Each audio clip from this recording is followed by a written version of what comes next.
ክቡር ሞቱ ለጻድቅ በቅድመ እግዚአብሔር የጻድቅ ሞት በእግዚአብሔር ፊት የከበረ ነው። መዝሙር 115 ቁጥር 15 ላይ ተመዝግቦ የምናገኘው ኃይለ ቃል ነው። በዚህ ኃይለ ቃል የከበረ የጻድቁን ሞት ለተወሰኑ ደቂቃዎች እናያለን። የጻድቁን የተጋድሎ ጉዞ እንመለከታለን። የጻድቁን የቅድስና መገለጫ እግዚአብሔር በረዳን መጠን እናያለን። ዛሬ ጻድቁ አባታችን አቡነ ገብረ መንፈስ ቅዱስ ዓመታዊ የዕረፍት መታሰቢያ ቀናቸው እንደመሆኑ መጠን ክቡር የሆነ ሞታቸውን ነው ለተወሰኑ ደቂቃዎች መነጋገር የምንችለው። የጻድቅ ሞት በእግዚአብሔር ፊት የከበረ ነው አለ ቅዱስ ዳዊት። ጻድቅ ማለት ምን ማለት ነው? ጻድቃን የሚባሉት ምን የፈጸሙ ናቸው? በምን አይነት ተጋድሎ ውስጥ ያለፉ ናቸው? የከበረ ሞት ማለትስ ምን ማለት ነው? እነዚህን ነገሮች እግዚአብሔር በረዳን መጠን እናያለን። ጻድቅ ማለት እውነተኛ ማለት ነው። ስለ እውነት ተናግሮ እውነትን መስክሮ ስለ እውነት ኑሮ የተጠራ እርሱ ጻድቅ ይባላል። ጽድቅ ወንጌልን ተናግሮ ጽድቅ ክርስቶስን ሰብኮ የተጠራና ያለፈ እሱ ጻድቅ ይባላል። የተዋህዶ ልጆች ሕሊናቸውን ሽጠው እውነትን ረግጠው የሚኖሩ ሰዎች በበዙበት ዘመን ንጉሥ የወደደውን ዘመን የወለደውን ሳይከተል የማስመሰል ኑሮ ሳይኖር ስለ እውነት ኑሮ የተጠራ እሱ ጻድቅ ይባላል። ጻድቅ የሚለው ሲበዛ ጻድቃን የሚለውን ይሰጠናል። ጻድቃን የሚባሉት ምን የፈጸሙ ናቸው? በምን አይነት ተጋድሎ ውስጥ ያለፉ ናቸው? ይህንን እናያለን። የተዋህዶ ልጆች ቅዱሳን የሚለው የወል መጠሪያ ነው፣ የጋራ መጠሪያ ስም ነው። መላእክትም ቅዱሳን ይባላሉ፣ ነቢያትም ቅዱሳን ተብለው ይጠራሉ። ከዋለበት እየዋሉ ካደረበት እያደሩ የእጁን ታምራት ያዩ የቃልን ትምህርት የሰሙ አልጫውን ዓለም በወንጌል ያጣፈጡ ጨለማውን ዓለም በወንጌል ያበሩ ሐዋርያትም ቅዱሳን ይባላሉ። ስሙ ሕይወት መድኃኒት እንደሆነ በማስተማር እንደ በግ እየታረዱ እንደ ሽንኩርት እየተከተፉ በመከራ እየከሰሉ ለጨለማው ዓለም ፋና የሆኑ ሰማዕታትም ቅዱሳን ተብለው ይጠራሉ። ሃይማኖታችን አንለውጥም፣ ማተባችን አንበጥስም፣ ለጣዖት አንሰግድም በማለት ከነደደ እሳት ከተሳለ ስለት ገብተው ደማቸውን ያፈሰሱ ሰማዕታት ቅዱሳን ተብለው ይጠራሉ። ምድራውያን መላእክት ሰማያውያን ሰዎች የተሰኙ አንደበታቸውን ለጸሎት እግራቸውን ለቁመት በማዘጋጀት በጾም በጸሎት በትዕግስት በተጋድሎ የኖሩ የላመ የጣመ ከመቅመስ የሞቀ የደመቀ ከመልበስ ተከልክለው ፍላጎታቸውን አሸንፈው ራሳቸውን ገዝተው ምኞታቸውን ተቆጣጥረው ልብላ ልብላ ልጠጣ ልጠጣ ላመንዝር ላመንዝር የሚል ስሜታቸውን ገጥተው በረሃ ገብተው የኖሩ ጻድቃን ቅዱሳን ተብለው ይጠራሉ። ቅዱሳን የሚለው የጋራ መጠሪያ ስም ነው እያልኳችሁ ነው። አሁን እነ ገብረ መንፈስ ቅዱስ ጻድቃን ከሚባሉት የሚመደቡ ናቸው። ምድባቸውን እየነገርኳችሁ ነው ምዕመናን። እነ ገብረ መንፈስ ቅዱስ ጻድቃን ከሚባሉት ይመደባሉ። ጻድቃን የሚባሉት ደግሞ ሶስት ነገር የፈጸሙ ናቸው። አንደኛ ድምፀ አራዊቱን የአራዊቱን ድምፅ ታግሰው ያለፉ ናቸው። ምን አልኳችሁ? የአራዊቱን ድምፅ ታግሰው ያለፉ ጻድቃን ይባላሉ።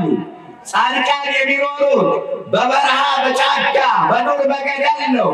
አራዊትም የሚኖሩት በጫካ በዱር በገደል ነው። ከልቡ ላልመነነ ሰው አንበሳው ሲያጓራ ሌሎችም አራዊት ሲጮሁ ያስደነግጣል። ነገር ግን እነዚህ ጻድቃን የሚባሉት እንኳን በድምፃቸው ሊታወኩ እንኳን በግርማቸው ሊረበሹ ይቅርና ከአራዊቱ ጋር ተዋደው ተላምደው ተግባብተው የኖሩ ናቸው ጻድቃን የሚባሉት ምዕመናን። እንዴት አንድ ጻድቅ እንዴት አንድ ሰው ጋራ ከነብር ጋራ ተላምዶ ተዋዶ ሊሆን ይችላል? ይከተላት ነው የሚሉን ሰዎች ካሉ ማርቆስ 16 ቁጥር 16 ማንበብ ነው። ዋራዊተ ምድር የሕዝቡ በደዌ ሆሞ የምድር አራዊትን በእጃቸው ይይዙታል ይላሉ። ጻድቃን የሚባሉት እነዚህ ናቸው ምዕመናን። አንደኛ የአራዊቱን ድምፅ የታገሱ፣ ሁለተኛ ጻድቃን የሚባሉት ግርማ ሌሊቱን የሌሊቱን አስፈሪነት ታግሰው ያለፉ ጻድቃን ይባላሉ። ሌሊት ጨለማ የሚሰለጥንበት ብርሃን የማይታይበት የሰው ልጅ ለረፍት ወደ ቤት ሲገባ እንስሳት አራዊት ደግሞ ምግባቸውን ለማግኘት የሚሰማሩበት ሰዓት ነው ሌሊት እና በድቅድቁ ጨለማ በደረቁ ሌሊት ጻድቃን የሚባሉት በጾም በጸሎት በስግደት ተጠምደው ያድራሉ። እንቅልፉ ሲበረታባቸው ቀዝቃዛ ባህር ውስጥ ገብተው ሲጸልዩ ያድራሉ። እኛ ወገኖቼ እንቅልፍ ፈተና ሆኖብን የኪዳኑን ጸሎት አስቀርቶብናል። የቅዳሴውን ጸሎት አስቀርቶብናል። እንቅልፉ ሲፈትናቸው ቀዝቃዛ ባህር ውስጥ ገብተው ሌሊቱን ሲጸልዩ ያድራሉ። ጨለማው ሲበረታባቸው መድኃኔዓለም እጃቸው ላይ ብርሃን ያበራላቸው ነበረ። ክብርና ምስጋና ይድረሳቸው።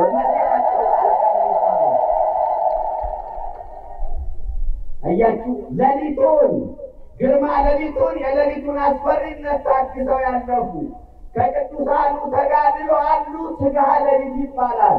ሌሊቱን በሙሉ በጸሎት ተግቶ ማደር የታደሉት እንዲህ ናቸው።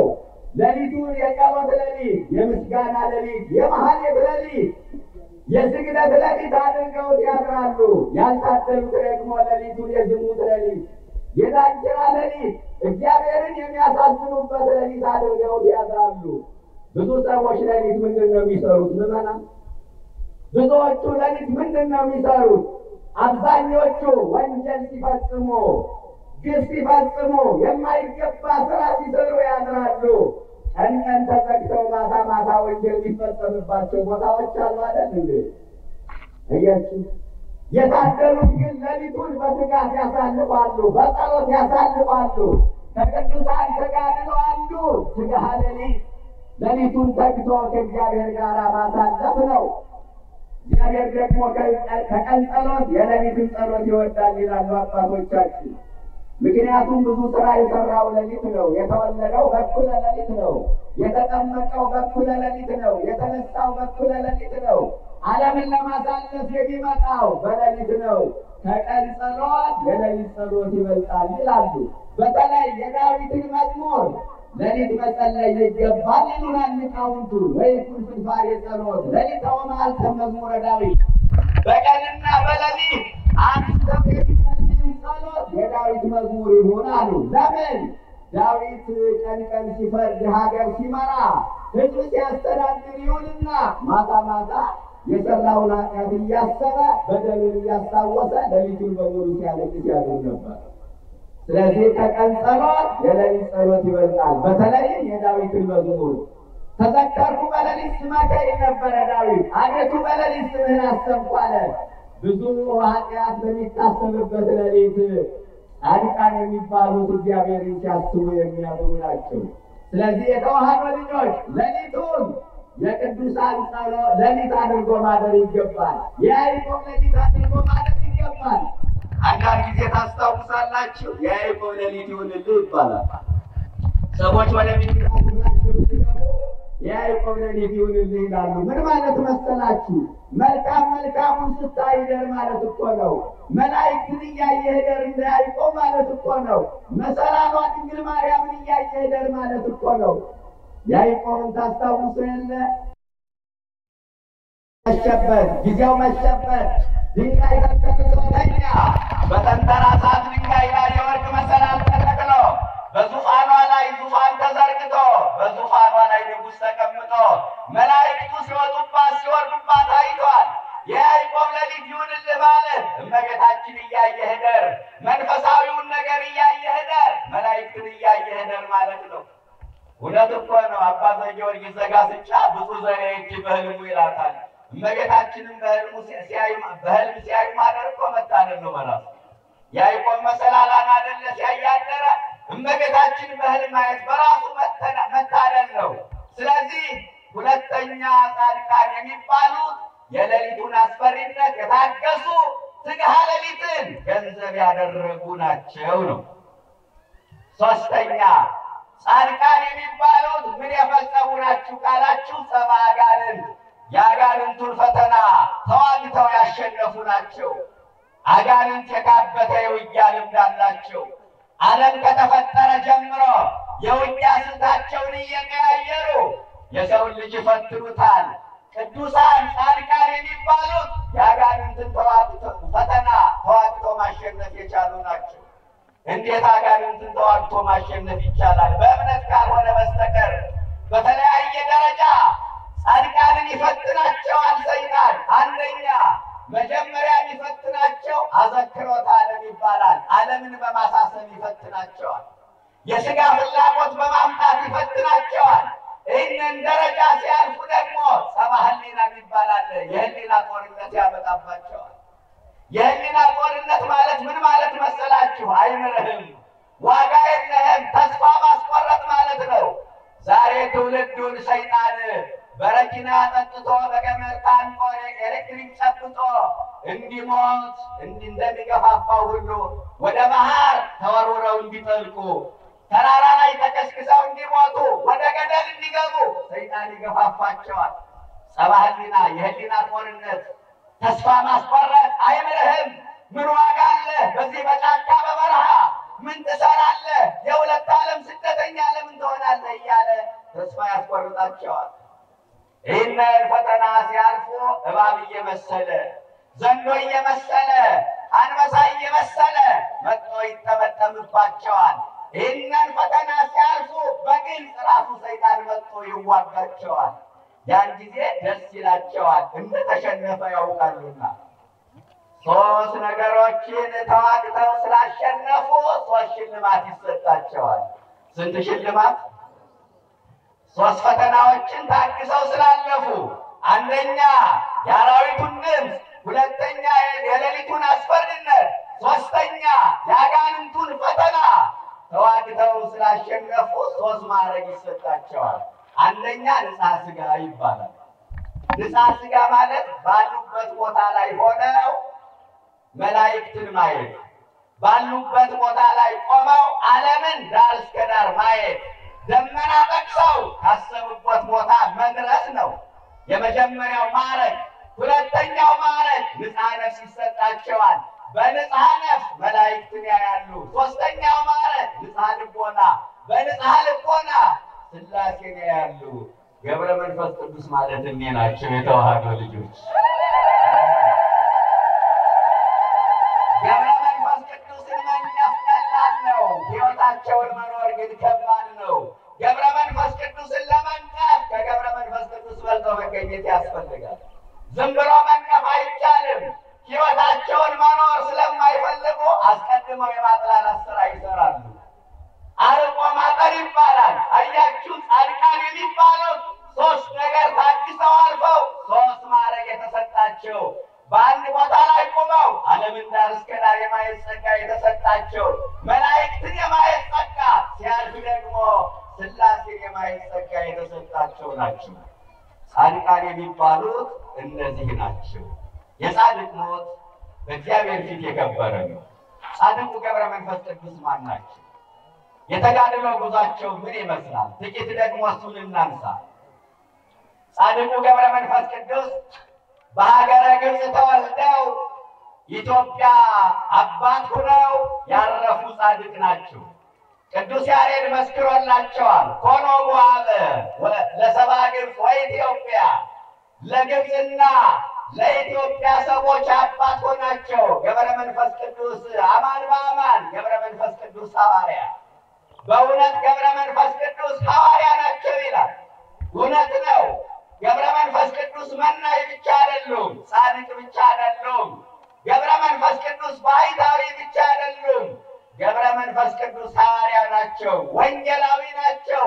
ኢትዮጵያን ወንጌል በወንጌል ያደረጉ ብዙዎችን ባለማተብ ያደረጉ በኢትዮጵያ ላይ የወንጌል ሻማ የለኮሱ ብዙዎቹን ከአምልኮተ ጣዖት ወደ አምልኮተ እግዚአብሔር የመለሱ ድንቅ ሐዋርያ ናቸው ገብረ መንፈስ ቅዱስ የተዋህዶ ልጆች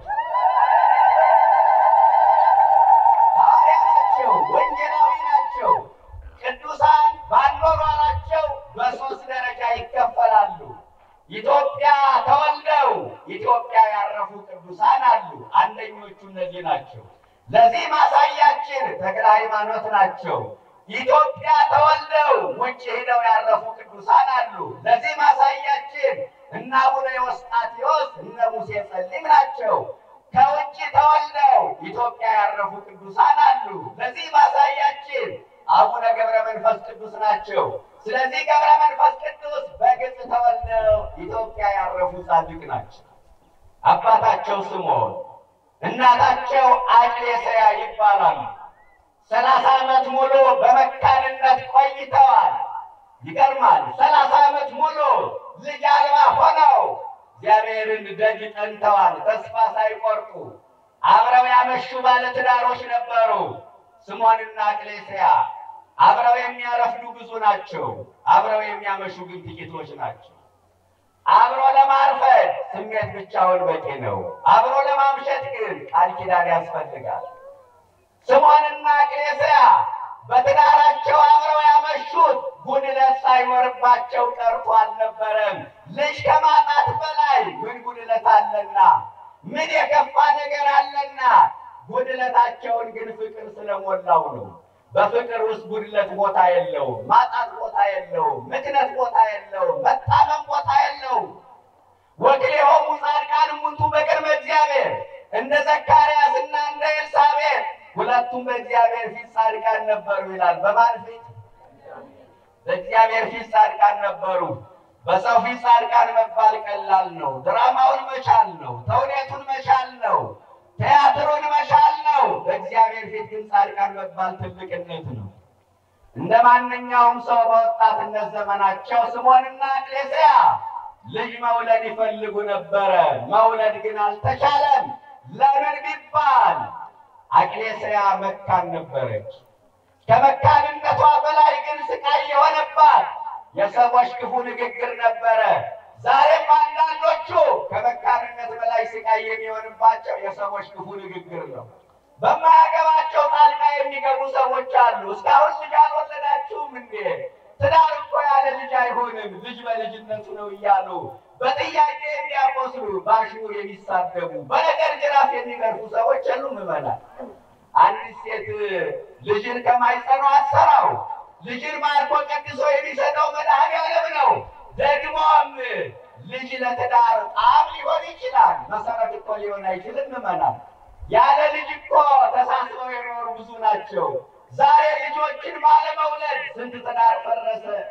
ጎጇቸው የፈረሰባቸው፣ ትዳራቸው የተፈታባቸው፣ ፍቅራቸው የተቀዘቀዘባቸው፣ ሰላማቸው የደፈረሰባቸው፣ ሕይወታቸው የተመሰቃቀለባቸው ብዙ ባለ ትዳሮች አሉ። አብርሃምና ሳራን አስቡ እንጂ ምዕመናን፣ አብርሃምና ሳራን አስቡ። ከሞቱ ሺህ ዓመታት ተቆጥሯል። እስካሁን ድረስ የሚያምነውም የማያምነውም የአብርሃምና የሳራ ጋብቻ ይሁንላችሁ ይላል በየሰርጉ። ለምን ይመስላችኋል? ተሳስበው ስለሆኑ እኮ ነው። አንዳቸው ያንዳቸውን ጉድለት ስለሞሉ እኮ ነው። አንዳቸው ያንዳቸውን ድካም ስለተሸከሙ እኮ ነው። ምዕመናን፣ እመቤቴ ይላት ነበረ፣ ጌታዬ ትለው ነበረ። ተሳስበው ስለኖሩ ስማቸው ይጠራል። ምክንያት ትዳራቸውን አልፈታውም፣ ጓዳቸውን አልመጠበጠውም። ዘካርያስና ኤልሳቤጥን አስቡ። ስምዖንና አቅሌስያን አስቡ። ስምዖንና አቅሌስያ ጾሙ፣ ጸለዩ፣ ፈቃደ እግዚአብሔርን ጠየቁ። ለጊዜው አልሆነም፣ እግዚአብሔር ያለው ይሁን ብለው ተረጋግተው ይኖሩ ነበር። አንዳንድ ጊዜ እግዚአብሔር በመከልከልም መልስ ይሰጣል። አይደለም ምዕመናን?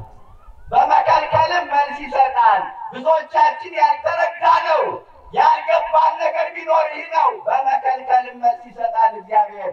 ያየውን አይቶ መድኃኔዓለም ሲከለክል ተመስገን ነው የሚባለው። ምዕመናን፣ ከተወለዱ ጀምሮ አልጋ ላይ ያልተነሱ ልጆች አሉ።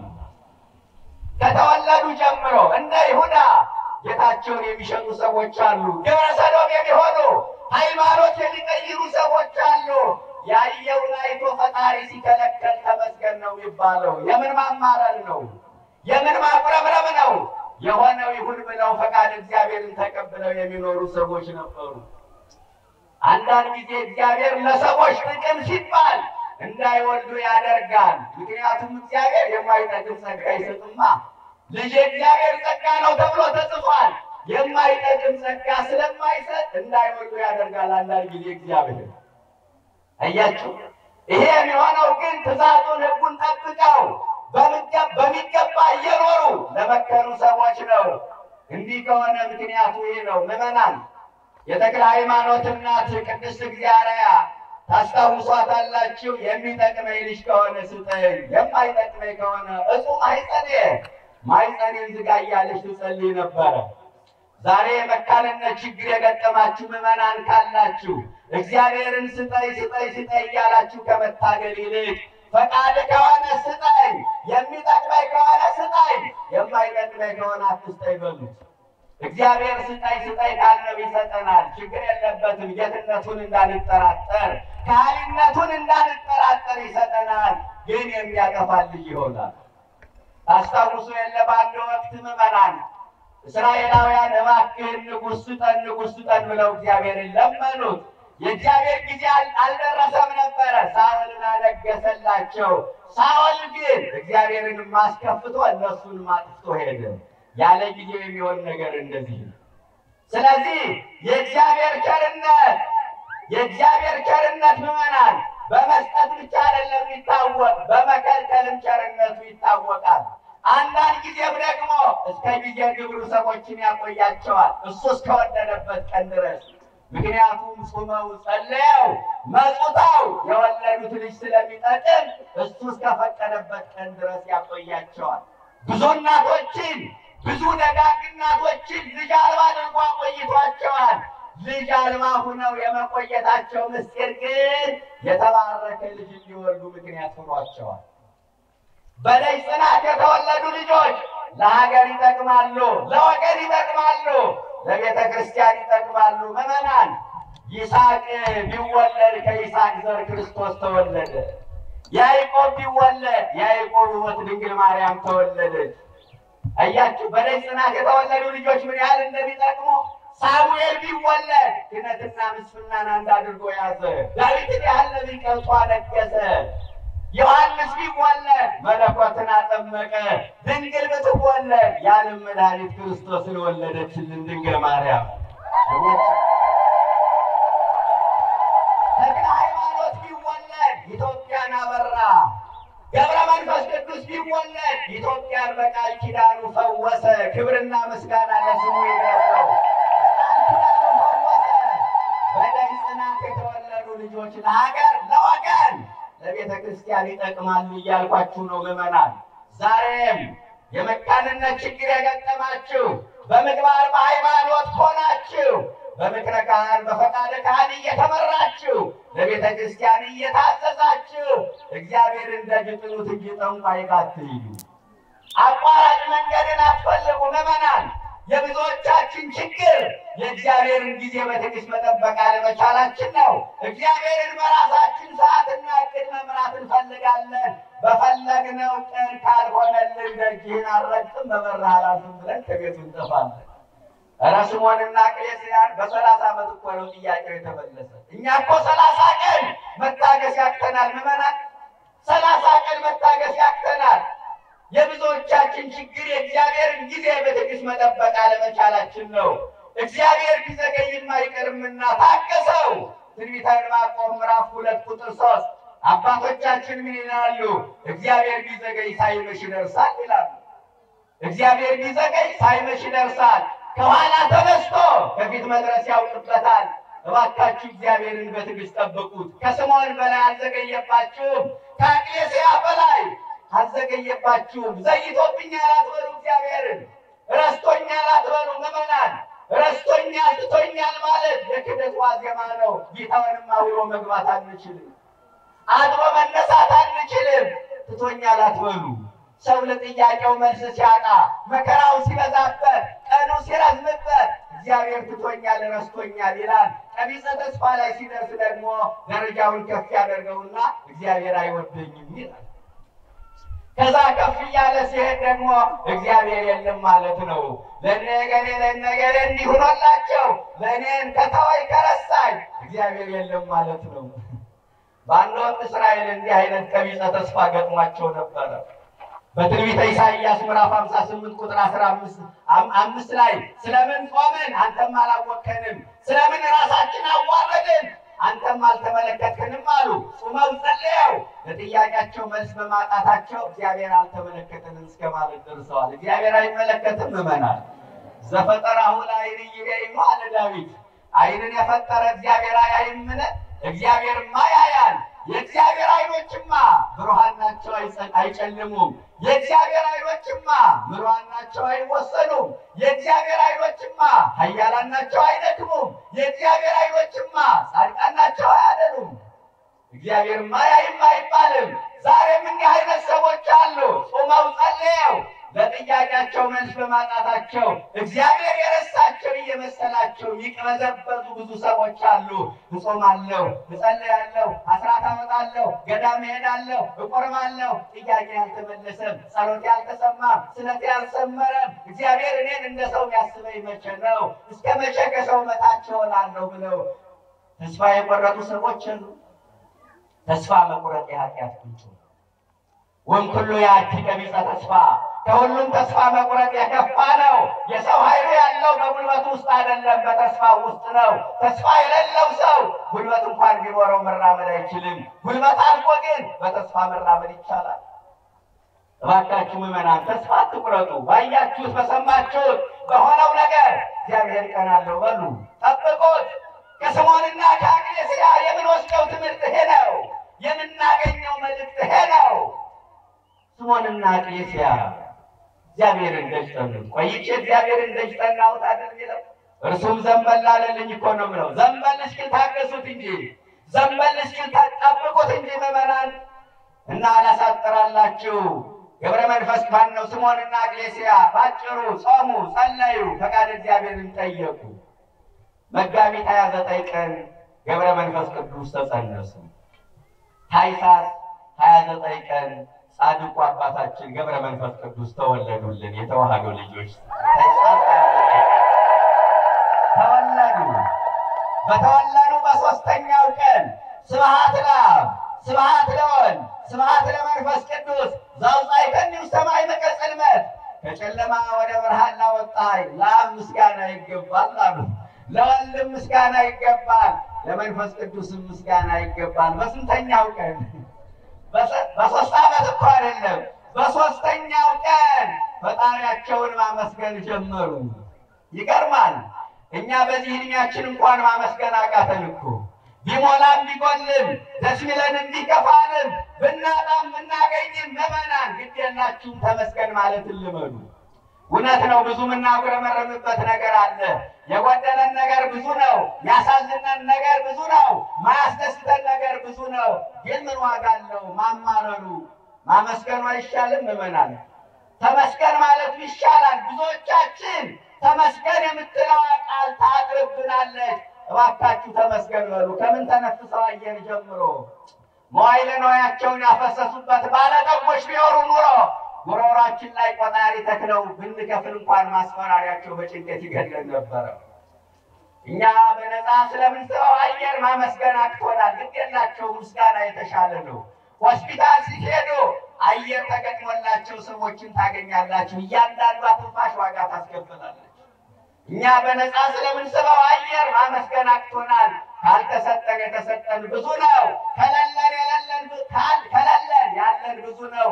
ካልተደረገልን የተደረገልን ብዙ ነው። ያልተደረገላችሁን እየቆጠራችሁ አታጉረምርሙ። ማጉረምረም ለሰውም ለእግዚአብሔርም የሚመች ድምፅ አይደለም። አልማዙ ያለቀበት ቴፕ ታውቃላችሁ፣ አይጣፍጥም። እንደዛ ነው ማጉረምረም ለሰውም ለእግዚአብሔርም የሚመች ድምፅ አይደለም። ተመስገን ማለት እንልመድ። የሶስት ቀን ሕፃን ፈጣሪውን አመሰገነ። እንዴት ነው የሶስት ቀን ሕፃን ፈጣሪውን ማመስገን የሚችለው? ኧረ ይህ ተረት ተረት ነው ካሉን ሰዎች እናምንበታለን ከሚሉት መጽሐፍ ቅዱስ እንጥቀስ። የሉቃስ ወንጌል ምዕራፍ 19 ቁጥር 40 ላይ የሆሳዕና ዕለት ታስታውሳላችሁ። የሕፃናቱ ምስጋና ያበሳጫቸው ፈሪሳውያን ክርስቶስን ቀረቡና ምን አሉት? ገሥጾሙ ለአርዳኢከ ከመ ያርምሙ፣ ደቀ መዛሙርቱን ዝም እንዲሉ እባክህ ንገራቸው፣ ጫጫታው በዛ አሉ። ኮሰኮሳቸው ምስጋናው። በዚህን ጊዜ መድኃኔዓለም እንዲህ አለ፣ ለማርምሙ ይኬልሃ እላንቱ አይባል። እናንተ ማመስገን ካቃታችሁ ድንጋዮቹ አፍ አውጥተው ያመሰግኑኛል አለ መድኃኔዓለም። ይገርማል። አፍ አውጥተው አመሰገኑት። የድንጋይ ቀዳሽ ያስነሳ መድኃኔዓለም። ይገርማል። የድንጋይ ቀዳሽ ያስነሳ። አንድ ነገር ልንገራችሁ፣ ድንጋይ ካመሰገነ የ3 ቀን ሕፃን ቢያመሰግን ይገርማል። ምመናል አያችሁ፣ ድንጋይ ካመሰገነ የ3 ቀን ሕፃን ቢያመሰግን ምን ይደንቃል? ኧረ ይምን ብቻ። ኦሪት ዘኍልቍ ምዕራፍ 22 ቁጥር 28 ላይ የበለዓም አህያ አፍ አውጥታ እኮ ስለ እግዚአብሔር መልአክ ታላቅነት መስክራለች። አህያዋ አፍ አውጥታ የመልአኩን ታላቅነት ከመሰከረች የ3 ቀን ሕፃን ፈጣሪውን ቢያመሰግን ምን ይገርማል? ምን ብቻ ምዕመናን፣ እግዚአብሔር እኮ ይሁዳን እኮ እንጨት አፍ አውጥታ ተናግራለች እኮ። ይሁዳ ፈጣሪውን ከሸጠ በኋላ ተጸጸተ። ሕሊናው በጭንቀት ተወጥሮ በገመድ ታንቆ ሊሞት ወደ ዛፍ ወጣ። ዛፍ ላይ እግዚአብሔር ታምሩን ሰራ። ዛፏ እንዲህ አለችው፣ ወይ ይሁዳ ነስሕ ከመ ውእተ ጴጥሮስ፣ እንደ ጴጥሮስ ንስሐ ግባ፣ እግዚአብሔር ይቅር ይልሃል አለችው። እንጨት አፍ አውጥቶ ከተናገረ የ3 ቀን ሕፃን ፈጣሪውን ቢያመሰግን ምን ይገርማል? ክብርና ምስጋና በ3 ቀን ምስጢረ ሥላሴን ስብሐት ለአብ ስብሐት ለወልድ ስብሐት ለመንፈስ ቅዱስ አለ። ምስጢረ ሥላሴን ማመስጠር ጀመረ። እኛ በዚህ ዕድሜያችን ማን ፈጠረ ስንባል እንቸገራለን። በዚህ ዕድሜያችን የከተማ ሰው ማን ፈጠረ ሲባል እግዚአብሔር ይላል። የገጠር ሰው ብዙ ወንጌል ያልደረሰው እኛ አልተማረም ብለን የምንንቀው የምንተቸው የገጠር ሕዝብ ግን ማን ፈጠረ ሲባል ሥላሴ ነው። አያችሁ፣ የከተማ ሰው ብዙ ስፍራ ያጋጥሞኛል። ማን ፈጠረ ሲባል እግዚአብሔር ይላል። እውነት ነው። እግዚአብሔር የ3ቱ ስም ነው። አንተ ሶበ እግዚአብሔር እብል በይንተ አብ ወወልድ ወመንፈስ ቅዱስ። እኔ እግዚአብሔር ባልኩ ጊዜ ስለ አብ ስለ ወልድ ስለ መንፈስ ቅዱስ እናገራለሁ ይላል። እግዚአብሔር የ3ቱ ስም ነው። ግን ማን ፈጠረ ሲባል ማን ይባላል? ሥላሴ ይባላል። ለምን ካላችሁ ዓለምን የፈጠሩበት ግስ ሦስትነትን ስለሚያመለክት ነው። ሰውን በመልካችን እንደ ምሳሌያችን እንፍጠር አይደለ? ዓለምን የፈጠሩበት ቋንቋ ሦስትነትን ስለሚያመላክት ማን ፈጠረ ሲባል ሥላሴ ነው የሚባለው። በዚህ ዕድሜው ፈጣሪውን አወቀ። ገብረ መንፈስ ቅዱስ በግብፅ 300 ዓመት ኖሩ። አጭሩ በጾም በጸሎት በስግደት በተባይቶ በልዩ ልዩ የሥራ መስክ ቆዩ። ገብረ መንፈስ ቅዱስ ከ300 ዓመት በኋላ በፈቃድ እግዚአብሔር እየተመሩ ወደ ሀገራችን ወደ ኢትዮጵያ መጡ። ጻድቁ እንደደረሱ ያረፉት ላሊበላ ቤተ መንግስት ነው። የታልኳችሁ ላሊበላ ቤተ መንግስት ነው። ላሊበላ በክብር ተቀበላቸው። ደጉ ንጉሥ የዋሁ ንጉሥ ተቀበላቸው። ከላሊበላ ጋር በቤተ መንግስት ጥቂት ከቆዩ በኋላ ወደ ሸዋ ምድር በሱ አማካይነት እየተመሩ ምድረ ከብድ ጻድቁ ላሊበላ ጻድቁ ንጉሥ ላሊበላ ገብረ መንፈስ ቅዱስን አደረሳቸው። እሳቸውን ምድረ ከብድ አድርሶ ሲመለስ አዳዲ ማርያምን ቆርቆሮና ንጾ ተመልሷል። ላሊበላ በምድረ ከብድ ለ7 ዓመት ያህል ቆይተዋል። ባጭሩ ነው የምነግራችሁ ታሪካቸው፣ የቅድስና መገለጫቸውን ላሳይ ስለፈለጉ። ስለዚህ ጻድቁ በምድረ ከብድ ለ7 ዓመት ያህል ቆዩ። በታላቁ ገዳም በዝቋላ ለ100 ዓመት ያህል ቆይተዋል። ባጭሩ በኢትዮጵያ ምድር ወንጌልን እየሰበኩ እየተዘዋወሩ 265 ዓመት በድምሩ ስንት ዓመት ኖረዋል? 562 ዓመት 562 ዓመት ገብረ መንፈስ ቅዱስ በምድር ላይ ቆይተዋል። የጻድቁ የቅድስና መገለጫቸው ምንድን? በቅደም ተከተል ነው እያየን ያለ። ጻድቅ ማለት ምን ማለት ነው? ጻድቃን የሚባሉት ምን የፈጸሙ ናቸው? በምን አይነት ተጋድሎ ውስጥ ያለፉ ናቸው? ከዛ ጻድቁ ማን ናቸው? የተጋድሎ ጉዟቸው ምን ይመስላል? አሁን የመጨረሻው የቅድስና መገለጫቸው ምንድን ነው? ጻድቁን ልዩ ያደርጋቸው ከሌሎች የቅድስና መገለጫቸው ምንድን ነው? አንደኛ ጻድቁ ገብረ መንፈስ ቅዱስ አራዊትንና የአራዊትን አለቆች ማንበርከክ የቻሉ ጻድቅ ናቸው። በእውነት የተዋህዶ ልጆች አራዊትንና የአራዊትን አለቆች ማንበርከክ የቻሉ ሰው ለሰው እምቢ ባለበት ሰዓት፣ ሰው ለሰው መታዘዝ ባቃተበት ሰዓት አራዊትንና የአራዊትን አለቆች ያንበረከኩ ጻድቅ ናቸው ገብረ መንፈስ ቅዱስ። ከየጫካው ከየበረሃው አራዊቱ ተጠራርተው መጡና በገብረ መንፈስ ቅዱስ ፊት ተንበረከኩ። አባታችን ምን እናድርግ አሉ። ምን እንታዘዝ አሉ። አራዊቱ ይገርማል። አራዊቱ ምን እንታዘዝ አሉ። በቡድን ተከፋፍለው አንድ አንበሳ ብቻ መሰላችሁ እንዴ? 60 አንበሳ። አንድ ነብር ብቻ መሰላችሁ እንዴ? 60 ነብር። በቡድን ተከፋፍለው በገብረ መንፈስ ቅዱስ ፊት እንዲተኮለኮሉ ምን እንታዘዝ አባታችን አሉ። አራዊትን ያንበረከኩ ጻድቅ ናቸው። አንደኛው የቅድስና መገለጫቸው ይህ ነው። በነገራችን ላይ አውሬ ብለን ስማቸውን ያጥፋፋል እኛንን እንጂ እነሱስ ብሩካን ነበሩ። ታስታውሳላችሁ? የመጀመሪያውን ሰው አዳምን አንበሳ ብሎ የማረግ ስም ያወጣ እኮ አዳም ነበር። ድኩላ ብሎ ነብር ብሎ ሌላም ብሎ የጠራ እኮ እሱ ነበረ። ኑ ሲላቸው ይመጣሉ፣ ሂዱ ሲላቸው ይሄዳሉ። እንደፈለገም ያሰማራቸው አራዊቱን እንስሳቱን አዳም ነበረ። አዳም ከፈጣሪው ጋር ተጣላ። ኃጢአት ሲሰራ ጠባዩ ሲቀየር እነሱም ጠባያቸው ተቀየረና አውሬ ሆኑብን። አያችሁ? ከዛ በፊትማ ብሩካን ነበሩ።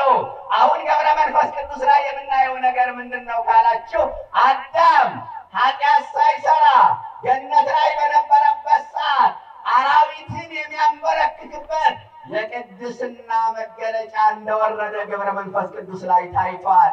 ገብረ መንፈስ ቅዱስ ማለት አዳምን በቅርብ ርቀት ያሳየ ድንቅ ሐዋርያ ነው። የተዋህዶ ልጆች አዳምን በቅርብ ርቀት ለምን ኃጢአት አልሰራማ። አዳም ኃጢአት ሳይሰራ አራዊትን የሚያንበረክክበት ቅድስና ገብረ መንፈስ ቅዱስ ላይ ታይቷል። ዳንኤል ላይም ታይቷል። ትንቢተ ዳንኤል ምዕራፍ 6 ስትመለከቱ ዳንኤል እግዚአብሔርን በማምለኩ ብቻ ባጭሩ ወደ አናብስቱ ጉድጓድ እንዲጣል ተፈረደበት። አንዳንድ ጊዜ እንዲህ እኮ ነው። ትክክለኛ ሕይወትን ስትመርጡ ትክክለኛ ባልሆኑ ሰዎች መገፋት ትጀምራላችሁ። እግዚአብሔርን በማምለኩ ወደ አናብስቱ ጉድጓድ እንዲጣል ተፈረደበት። ዳንኤል ወደ አናብስቱ ጉድጓድ ሲወረወር አናብስቱ ግን ዳንኤልን በፍቅር ተቀበሉት። የአናብስቱ ቀለብ ይሆናል ተብሎ የተጠበቀ ዳንኤል የአናብስቱን ክንድ ተንተርሶ አደረ። የዳንኤል መዓዛ የአንበሶቹን ረሃብ አስረሳ። ወኮኑ ከመድመታት እንደ ድመት ቆልመም ብለው እግሩን ይልሱት ነበረ። አዳም ላይ ያለው ቅድስና ዳንኤል ላይ ታይቷል። ዳንኤል ላይ የነበረው የቅድስና ሕይወት ገብረ መንፈስ ቅዱስ ላይ ታይቷል። ምዕመናን፣ ስለዚህ ገብረ መንፈስ ቅዱስ አራዊትንና የአራዊትን አለቃ አንበሳን ያንበረከከ ጀግና ነው። ገብረ መንፈስ ቅዱስ ይገባል። አራዊትን ያንበረከኩ ያሰገዱ ጻድቅ ናቸው ገብረ መንፈስ ቅዱስ።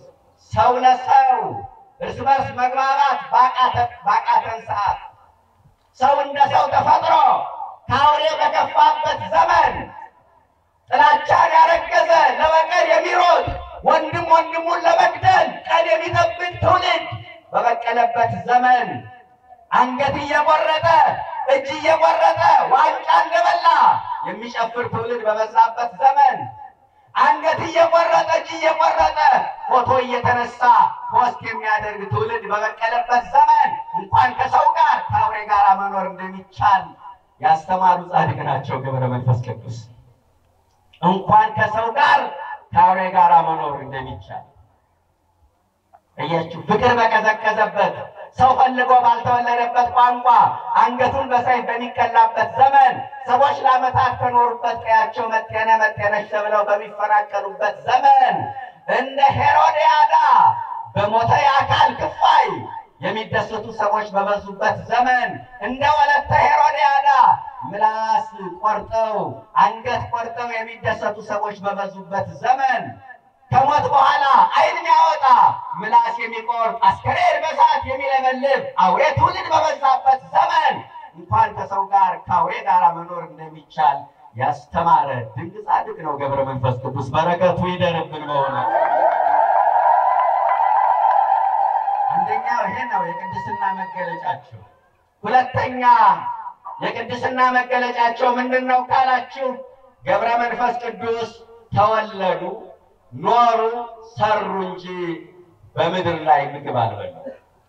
ተወለዱ፣ በምድር ላይ ኖሩ፣ ያውም ደግሞ 562 ዓመት ሰሩ፣ ኖሩ እንጂ ምግብ አልበሉ፣ ውሃ አልጠጡም። የእናታቸውን ጡት እንኳን አልጠጡም። የእናታቸውን ጡት እንኳን 500 ዓመት ነው የኖሩት በዚህ ምድር ላይ። ለአሁኑ ሰው ቢከፋፈል እኮ ዕድሜ ለብዙ ሰው መሆን ይችላል። ለብዙ ሰው መሆን ይችላል። አያችሁ፣ በዛ ሁሉ ዕድሜ ግን ስራ ሰርተው አለፉበት። እኛ 50 ዓመት 60 ዓመት በማይሞላ ዕድሜያችን ስራ መስራት አቃተን።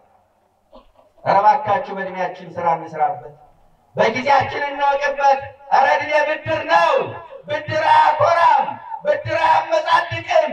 የተበደረ ሰው ብድሩን ለተበደረበት ዓላማ ያውለዋል እንጂ አያባክነውም። ክርስቲያን የተሰጠውን ዕድሜ ለኃጢአት የሚያውለው ከሆነ ዕድሜ አባካኝ ይባላል። ዕድሜያችን እንዳናባክን መድኃኔዓለም ይርዳን። በተሰጠን ዕድሜ ስራ እንስራበት። ገብረ መንፈስ ቅዱስ 562 ዓመት ሲኖሩ በዚህ ሁሉ ዕድሜ በጎ ስራ ሰርተውበት አልፈዋል። ሁለተኛው ይሄ ነው። ሶስተኛው የገብረ መንፈስ ቅዱስ የቅድስና መገለጫ ምንድነው ካላችሁ ልብስ አልለበሱ። ምን አልለበሱ? ልብስ አልለበሱ። ልብስ አልለበሱም ስንል የሽመና ውጤት ምድራዊ የሆነውን ልብስ የሽመና ውጤት የሆነውን እንጂ ዘይተከነው ወደ ጓለ መሕያው የሰው እጅ ያልተጠበበበትን በልዩ ኪነ ጥበብ የተሰራውን እግዚአብሔር በተፈጥሮ የገጠመላቸው ነጭ ልብስ ያውም እንደ በረዶ ነጭ የሆነ ልብስማ ነበራቸው። ክብርና ምስጋና ይድረሳቸው። አልለበሱም ስንል ራቁታቸውን ነበሩ ማለታችን እኮ አይደለም። የለበሱት ልብስ ግን የሚቆሽሽ ልብስ አልነበረም። የለበሱት ልብስ ብል የሚያበላሸው አልነበረም። የሚጠፋ አልነበረም ወገኖቼ።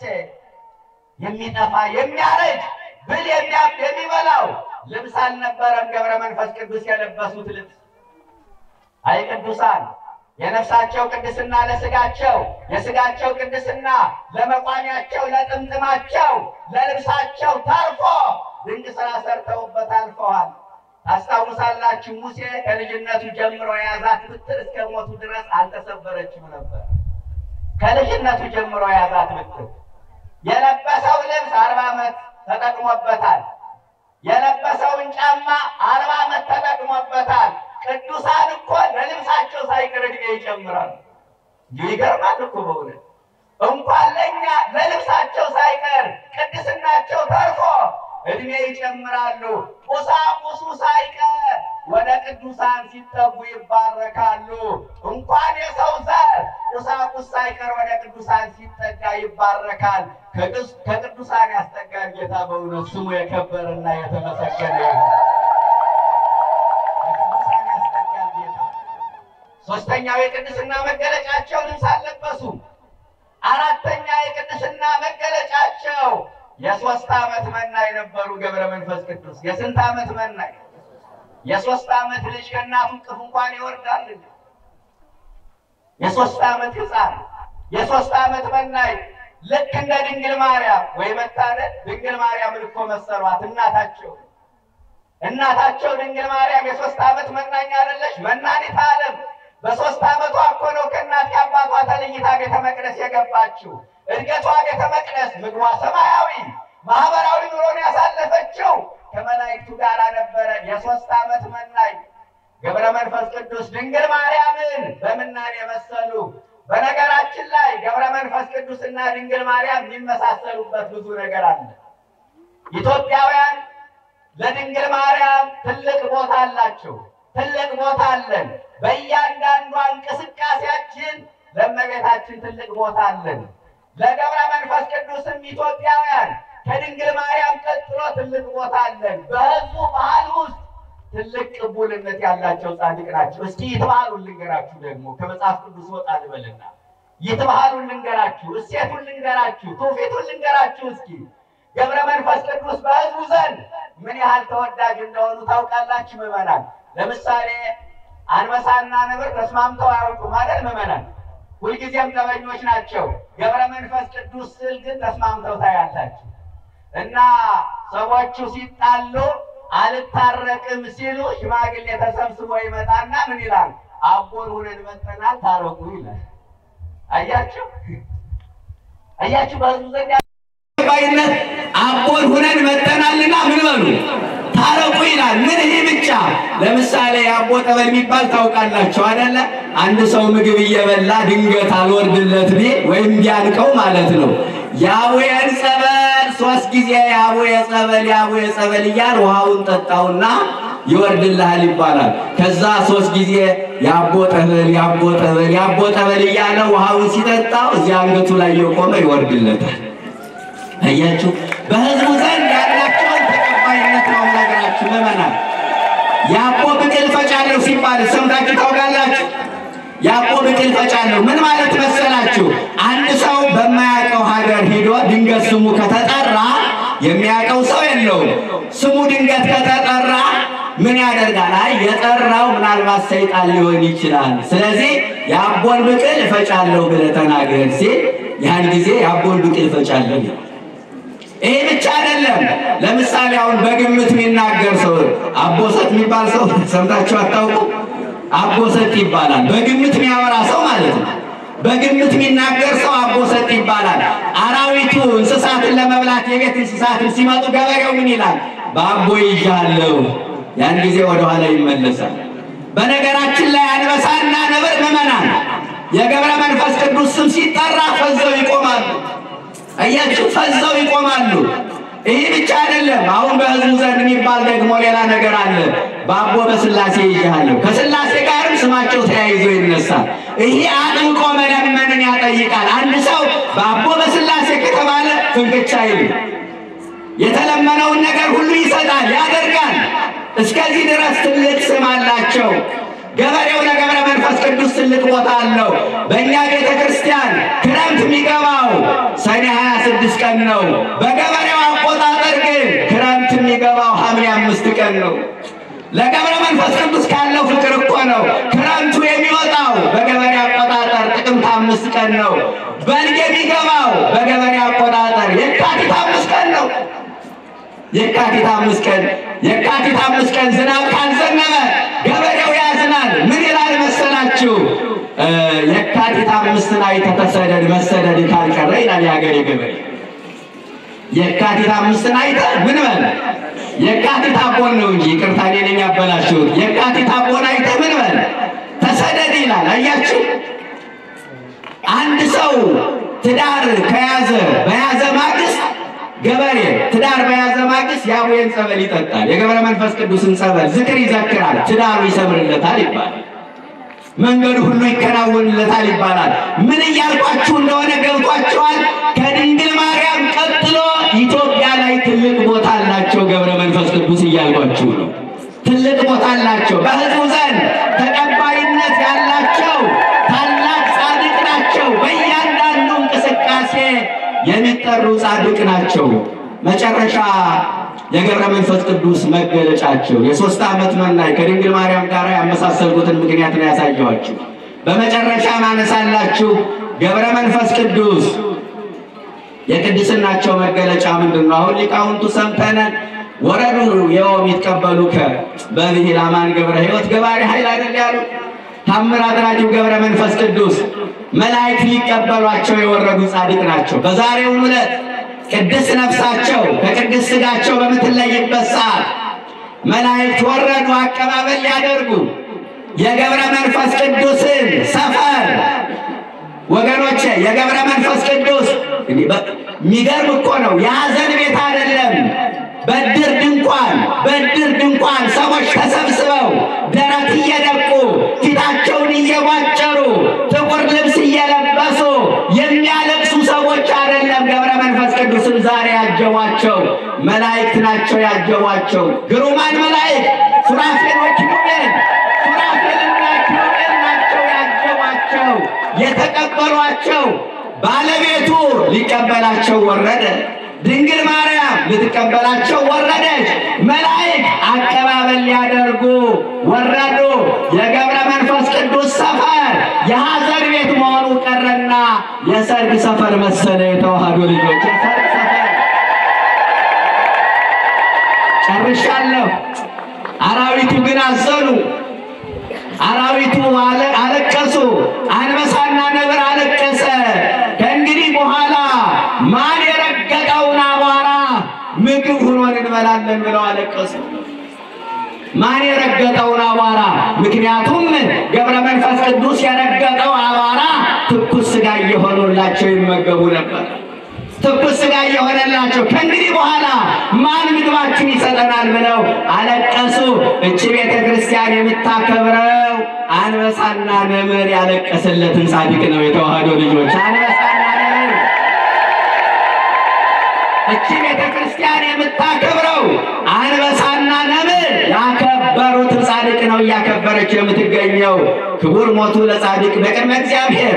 የጻድቅ ሞት በእግዚአብሔር ፊት የከበረ ነው። ሞታቸው ምን ያለ ነው? ምዕመናን ምን ያለ ነው? 2 ደቂቃ ብቻ ታገሱ። ሞታቸው ምን ያለ ነው? የከበረ ሞት ነው። ለምንድን ነው የከበረ ሞት የተባለው? ዋጋ ያገኙበት ሞት ስለሆነ፣ ቃል ኪዳን የተቀበሉበት ዕለት ስለሆነ በሞታቸው ላይ ሁሉ የሆነው የድካማቸውን ዋጋ ያገኙበት ዕለት ስለሆነ ደሞዛቸውን የተቀበሉበት ዕለት ስለሆነ ሞታቸው የከበረ ሞት ተባለ። መድኃኔዓለም የወረደበት ዕለት ስለሆነ እናቱ ድንግል ማርያም የወረደችበት መላእክት አቀባበል ሊያደርጉ የወረዱበት ዕለት ስለሆነ ሞታቸው የከበረ ሞት ነው። በዚህ በዮሐንስ ራእይ ምዕራፍ 14 ቁጥር 13 ላይ ደግሞ ከዚህ ጋር የሚገናኝ አንድ ጥቅስ አለ። በጌታ የሚሞቱ ብፁዓን ናቸው ይላል። በማን የሚሞቱ? በጌታ የሚሞቱ ብፁዓን ናቸው። ነቢዩ የጻድቅ ሞት የከበረ ነው አለ። ባለራእዩ ደግሞ በጌታ የሚሞቱ ብፁዓን ናቸው አለ። የሞቱት በጌታ ስም ነው። ገብረ መንፈስ ቅዱስ ስለ ስሙ መሞት እንዴት ደስ ይላል! ሰው ሲልከሰከስ ይሞታል፣ ሲሰርቅ ይሞታል፣ ሲያመነዝር ይሞታል። መጠጥ ቤት ውስጥ ገብቶ እየጠጣ የሚሞት ሰው አለ አይደል እንዴ? በዚህ የሰማዕትነት ዘመን ጫት እየቃመ የሚሞት ሰው አለ አይደል እንዴ?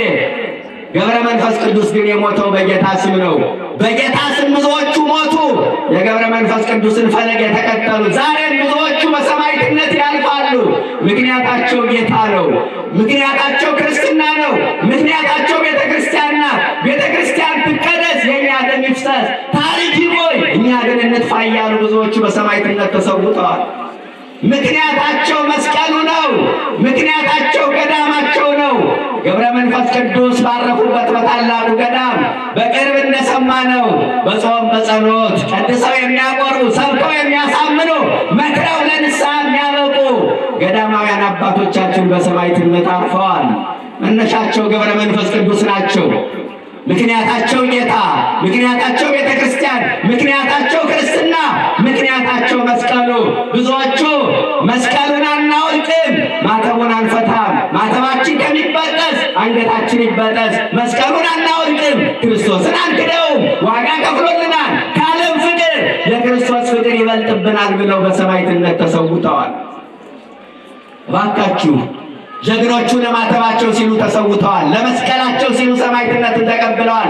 እናንተ በማተባችሁ አትፈሩ፣ መስቀላችሁን አታውልቁ። መስቀሉን ስታወልቁ ራሳችሁን ለሰይጣን እንዳስማረካችሁ ወቁ። መሳሪያውን የጣለ ይማረካል። መሳሪያውን የጣለ በጠላት ቁጥጥር ስር ይወድቃል። ዲያብሎስ ሊማርከን ይመጣል። መስቀሉን ከአንገታችን ተንጠልጥሎ ሲያየው ይህ በጌታ ፍቅር ተይዟል ብሎ ካጠገባችን እንደ ጉንበን ነው ይጠፋል። በአንገታችን ያለችው ትንሿ መስቀል ዲያብሎስን የማባረር አቅም አላት። በማተባችሁ አትፈሩ፣ በመስቀላችሁ አትፈሩ ያልኳችሁ ለዚህ ነው። ጀግኖቹ በመከራ ጊዜ ያልበጠሱትን ማተብ በቅንጦት ጊዜ መፍታት ምን የሚሉት ክርስትና ነው? ዛሬ ማተብ ማሰር መስቀል ማጥለቅ የሚያሳፍራቸው ሰዎች አሉ። በሚሰሩበት መስሪያ ቤት ሃይማኖታቸው ምን እንደሆነ ባይታወቅ የሚመርጡ ቤተክርስቲያን መሄዳቸው ገዳም መሳለማቸው ባይሰማባቸው ደስ የሚላቸው ሰዎች አሉ። ከማያምኑ ሰዎች ጋራ በመንገድ ሲጓዙ ተሳልመው ለመሳለም የሚከብዳቸው ፋራ ላለመባል ኋላ ቀር ላለመባል ከማያምኑ ሰዎች ጋር በመንገድ ሲጓዙ ካህን ፊት ለፊት ካዩ አይተው እንዳላዩ ገሸሽ የሚሉ ሰዎች አሉ። ከማያምኑ ሰዎች ጋር ግሮሰሪ ውስጥ ገብተው ስመ እግዚአብሔር ጠርተው በስማም ብለው አቡነ ዘበሰማያት ደግመው አማትበው ለመመገብ የሚቸግራቸው ሰዎች አሉ። በማይጾሙ ሰዎች መካከል ጾመኛ ነኝ ለማለት የሚጨነቁ ሰዎች አሉ። በመስቀላቸው አትፈሩ። ብዙዎቹ በማተባቸው በመስቀላቸው ሙተዋል። በጌታ የሚሞቱ ብፁዓን ናቸዋል። ከድካማቸው ያርፉ ዘንድ ስራቸው ይከተላቸዋል። ሞት ለገብረ መንፈስ ቅዱስ ከድካም ማረፍ ነው። ሞት ለገብረ መንፈስ ቅዱስ ወደ እግዚአብሔር የሚወስዳቸው መንገድ ነው። ሞት ለገብረ መንፈስ ቅዱስ ከእግዚአብሔር ጋር የሚገናኙበት የሰርግ ጥሪ ነበረ። ሞት ለገብረ መንፈስ ቅዱስ ወደ ከእግዚአብሔር ጋር የሚያገናኛቸው ድልድይ ነበረ። ከድካማቸው ያርፉ ዘንድ ስራቸው ይከተላቸዋል። ስራቸው ምንድን ነው? አሁን ብዙ ጊዜ መናፍቃን በህይወት እያሉ ያማልዳሉ፣ ከሞት በኋላ አልቆላቸዋል አክትሞላቸዋል ይላሉ። እንዳሮጌ ዕቃ የሚወረውራቸው የሚመስላቸው ሰዎች አሉ። ከሞት በኋላ ግን ስራቸው ይከተላቸዋል። ያ ስራቸው ምንድን ነው? በህይወተ ሥጋ የሰሩት ስራ ማማለድ ነው። ከሞት በኋላ ስራቸው ስለሚከተላቸው አማልደ ገብረ መንፈስ ቅዱስ ስንለው ያማልደናል። በህይወተ ሥጋ የሰሩት ስራ ድዊ መፈወስ ነበረ። ከሞት በኋላ ይህ ስራቸው ስለተከተላቸው በስማቸው በፈለቀው ጸበል የታመመ ይፈውሳሉ። በህይወተ ሥጋ የሰሩት ስራ ታምር ማድረግ ነበረ። ከሞት በኋላ ይህ ስራ ስለተከተለ በስማቸው በፈለቀው ጸበል ታምር ያደርጋሉ። አያችሁ፣ በህይወተ ሥጋ የሰሩት ስራ አጋንንትን ማባረር ነበረ። ከሞት በኋላ ይህ ስራ ስለተከተላቸው በስማቸው በፈለቀው ጸበል አጋንንቱ ተቃጠልኩ እያለ ይወጣል። ስራቸው ይከተላቸዋል ማለት ይሄ ነው። ስራቸው የሞትን ድልድይ ስለሚሻገር አማልዱ ስንላቸው ያማልዱናል። ክቡር ሞቱ ለጻድቅ፣ የጻድቅ ሞት በእግዚአብሔር ፊት ይከተላል። ታላላቅ ሊቃውንት አሉ፣ አባቶች አሉ። በእውነት ከደብሩ አስተዳዳሪ ጀምሮ መጋቤ ምስጢር መምህር ቀለመወርቅ ገሰሰ ወንጌላዊ ናቸው። በወንጌል የኖሩ ናቸው። ሌሎችም አስተዳዳሪዎች ሊቃውንቱ እንግዲህ እነሱ ጊዜ ሰጠው ነው ይህን ያህል ለመናገር የቻልኩት። እናንተም ጊዜ ሰጣችሁ ስላደመጣችሁ ከልብ ነው ማመሰግነው።